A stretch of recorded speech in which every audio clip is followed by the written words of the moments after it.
ចាសួស្តីបងប្អូនទាំងអស់គ្នាសូមស្វាគមន៍ចូលមកកាន់ភាសាអង់គ្លេសថ្នាក់ទី7ថ្ងៃនេះយើងចូលទៅទំព័រថ្មីមួយទៀតគឺទំព័រទី109តោះឥឡូវយើងមើលទៅលើចំណុចទី2 Number 2 My life after school យើងអានថា My life after school ជីវិតរបស់ខ្ញុំបន្ទាប់អំពីទៅសាលារៀន Write 5 things you do after schoolសរសេររឿងរ៉ាវចំនួន5ដែលអ្នកធ្វើបន្ទាប់អំពីរៀនអញ្ចឹងមានរឿងរ៉ាវចំនួន5ដែលយើងធ្វើបន្ទាប់ពីយើងទៅសាលារៀនអញ្ចឹងបងប្អូនអាចសរសេរមកអញ្ចឹងនេះគឺជាគំរូអក្សរធំនេះគឺជាគំរូបងប្អូន Number 1 is what you like best លេខ1គឺជាអ្វីដែលអ្នកចូលចិត្តជាទីបំផុតឬក៏ជាងគេបំផុត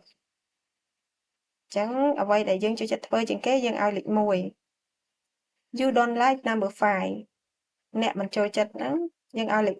5ឬក៏សរសេរលេខ5ចឹងយើងមានចំណាត់ថ្នាក់ពីលេខ1រហូតដល់លេខ5ឥឡូវមើលឧទាហរណ៍ខាងក្រោមមាន sleep play computer game play the guitar do nothing do my homework sleep យើងប្រែថាគេង play computer game លេងល្បែងកុំព្យូទ័រ play the guitar លេងហ្គីតា do nothing មិនធ្វើអ្វីទាំងអស់ do my homework ធ្វើកិច្ចការសាលារបស់ខ្ញុំអញ្ចឹងបងប្អូនមើលពាក្យដែលគេបានឲ្យចំនួន5នេះមួយណាលេខ1មួយណាលេខ2លេខ3លេខ4លេខ5រហូតដល់លេខ5លេខ1យើងចូលចិត្តធ្វើជាងគេលេខ2ចាយើងចូលចិត្តធ្វើបន្ទាប់ទៀតប៉ុន្តែលេខ5ហ្នឹងគឺយើងអត់សូវចូលចិត្តធ្វើទេចា you don't like ណាឥឡូវយើងចូលទៅដល់ចំណុចទី3 Ask your friend សួរមិត្តរបស់អ្នក Write their answers in your notebook សរសេរចម្លើយរបស់ពួកគេនៅក្នុងសៀវភៅកត់ត្រារបស់អ្នកអញ្ចឹងសួរមិត្តរបស់យើងមក Write their answer ហើយសរសេរចម្លើយរបស់ពួកគេនឹងក្នុងសៀវភៅកត់ត្រារបស់យើងណានេះ in your notebook យើងមើលសំណួរ What's your number 1 What's your number 1អ្វីតើលេខ1របស់អ្នកគឺជាអ្វីចឹងសួរមកចឹងឧទាហរណ៍ថា friend របស់យើងគាត់និយាយថា I sleep យើងកត់ចូលមក my friend she sleep number 1 my friend my friend មកយើងដាក់ថា she sleep នាងគេងហើយយើងសួរបន្តទៀតមក what your number 2 what's your number 3ចាអញ្ចឹងយើងដាក់បន្តមកបើសិនគាត់ជាប្រុសយើងប្រើ he បើគាត់ជាមនុស្សស្រីយើងប្រើ she យើងចូលទៅដល់ចំណុចទី4 number 4 swap notebooks swap notebooks ផ្លាស់ប្ដូរសៀវភៅ notebook គ្នាចាអញ្ចឹងប្ដូរសៀវភៅគ្នាពេលដែលគេសួរយើងហើយយើងសួរគេហើយគេកត់ចម្លើយរបស់យើងកត់ចម្លើយរបស់គេហើយយើងដូរសៀវភៅគ្នាដើម្បីអី check your friend sentences check your friends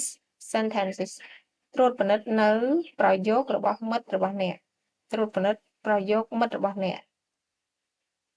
ត្រួតពិនិត្យទៅលើអីខ្លះឥឡូវយើងមើល number 1 did he or she use capital letter like this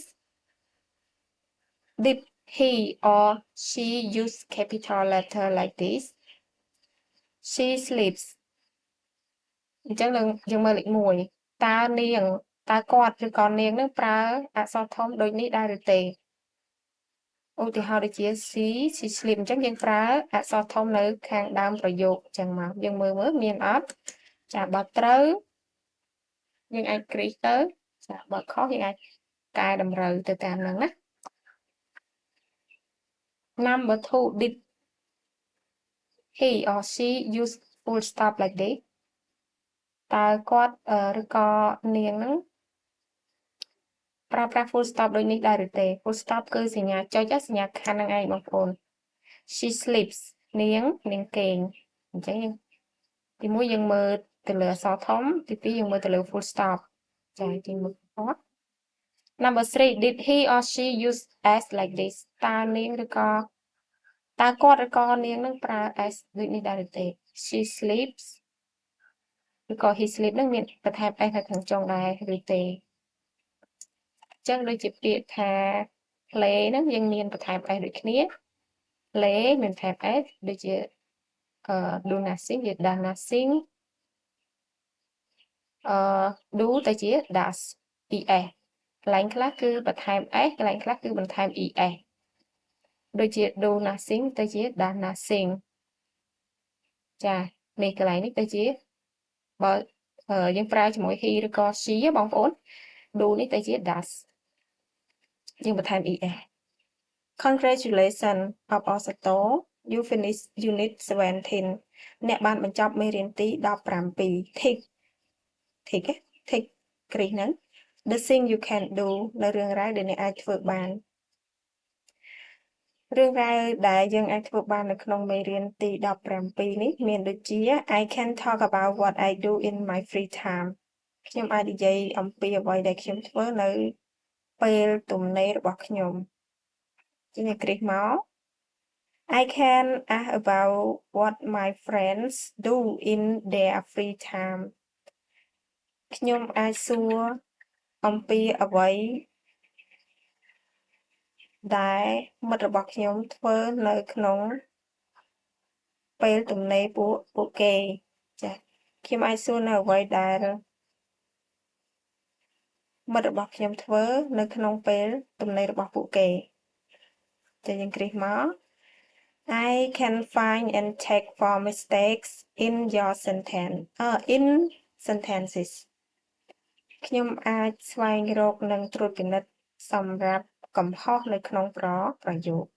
អញ្ចឹងនេះកំហុសមិញនេះដែលយើងធ្វើការត្រួតពិនិត្យហ្នឹងមាន3ចំណុចខាងលើនេះអញ្ចឹងអ្វីដែលយើងអាចធ្វើបានបងប្អូនគ្រីសមកចា៎អញ្ចឹងភាសាអង់គ្លេសទំព័រទី109ត្រូវបានបញ្ចប់ហើយបងប្អូនសូមអរគុណបងប្អូនដែលបានចូលមើលវីដេអូរបស់ខ្ញុំតាំងពីដើមរហូតដល់ចប់ជួបគ្នានៅវីដេអូក្រោយទៀតទំព័រទី110